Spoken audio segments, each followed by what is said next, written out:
मित्रांनो, 3 मार्च 1930 रोजी सकाळी डॉक्टर बाबासाहेब आंबेडकरांच्या अध्यक्षतेखाली सभा झाली।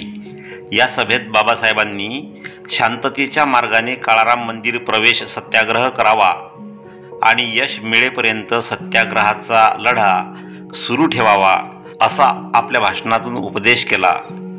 आणि याच दिवशी सुमारे 15,000 कार्यकर्त्यांसह बाबासाहेबांनी सत्याग्रहाला प्रत्यक्ष सुरुवात केली। 3 मार्च 1934 रोजी डॉक्टर बाबासाहेब आंबेडकरांनी दादासाहेब गायकवाडांना पत्र पाठवले। त्या पत्रात त्यांनी लिहिले की काळाराम मंदिर प्रवेश सत्याग्रह सुरू ठेवून शक्ती वाया घालवण्यापेक्षा ती शक्ती राजकीय हक्क व शिक्षण घेण्याची सोय मिळवण्यासाठी वापरावी। म्हणून आता सत्याग्रह बंद करण्यात यावा आणि म्हणून हा मंदिर प्रवेश सत्याग्रह बंद करण्यात आला आणि तो लढा पुन्हा कधीही करण्यात आला नाही।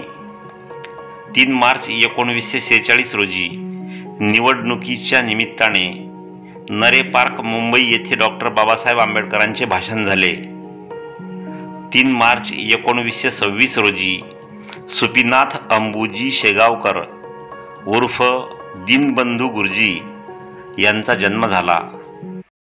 मित्रांनो, हा व्हिडिओ तुम्हाला आवडला असल्यास कृपया व्हिडिओला लाईक करा, व्हिडिओ आपल्या मित्रांमध्ये शेअर करा, तुमच्या चांगल्या कमेंट्स मला पाठवा आणि पहिल्यांदाच या चॅनलला भेट दिली असल्यास कृपया या चॅनलला सबस्क्राईब करा आणि बेल आयकॉनला प्रेस करून त्याला ऑल वर सेट करून ठेवा, म्हणजे मी अपलोड केलेला प्रत्येक व्हिडिओ तुमच्यापर्यंत लवकरात लवकर पोहोचेल।